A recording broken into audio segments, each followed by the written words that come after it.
नमस्कार मंडळी, स्वागत आहे तुमचं प्रियंकाच्या होम किचनमध्ये. तर आज आपण बघणार आहोत तुरीच्या डाळीची शेवग्याच्या शेंगांची आमटी कशी करायची ते.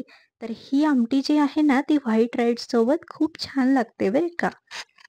चला तर मग रेसिपीला सुरुवात करूया. सगळ्यात आधी मीडियम साईजच्या शेवग्याच्या शेंगा निवडून आणायच्या आहेत. छान अशा कट करून घ्यायच्या आहेत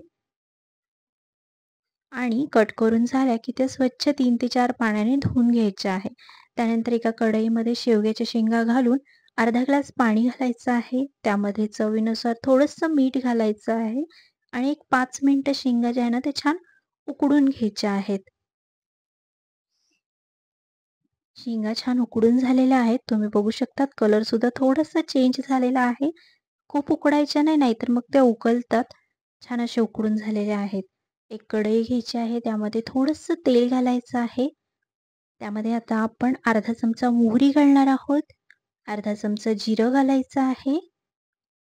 त्यानंतर यामध्ये आपण थोडंसं हिंग घालणार आहोत.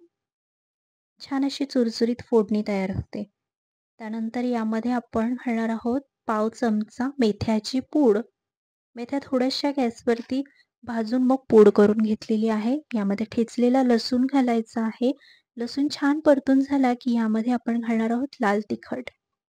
चमचाभर मी लाल तिखट घातलेला आहे आणि यामध्ये 1.5 चमचा मी गोडा मसाला घालणार आहे.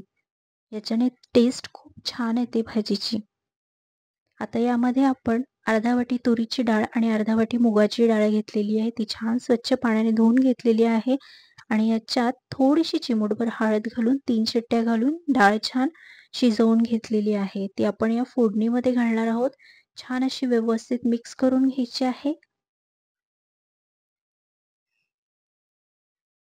आता यामध्ये आपण थोडंसं आमसूल घालणार आहोत. एक 2 ते 3 आमसुलाचे यामध्ये आपण तुकडे घालणार आहोत. त्यानंतर यामध्ये आपण थोडंसं मीठ घालून घेणार आहोत.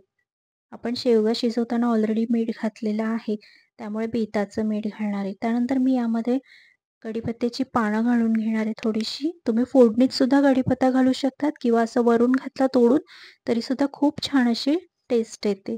यानंतर आपण घालणार आहोत यामध्ये उकडलेल्या शेवग्याच्या शेंगा. छान अशी आमटी अशी व्यवस्थित मिक्स करून घ्यायची आहे आणि याला एक सुंदर अशी उकळी काढून घ्यायची आहे. एक 5 ते 7 मिनिटं तरी छान अशी आमटी उकळली पाहिजे. यामध्ये मी एक मोठा गुळाचा खडा घेतलेला आहे. तो छान असा तुकडे करून मग यामध्ये घातलेला आहे. आमटी जितकी जास्त उकळेल तितकी आमटीची टेस्ट जी आहे ती छान येणार आहे. व्हिडिओ आवडला असेल तर व्हिडिओला लाईक करा, कमेंट करा, शेअर करा. भेटूया आपण लवकरच नवीन व्हिडिओसोबत. तोपर्यंत खा, प्या आणि मजा करा. आणि हो, आमटी सर्व्ह करताना यामध्ये चमचाभर तूप घालायला विसरू नका बरं का. बाय.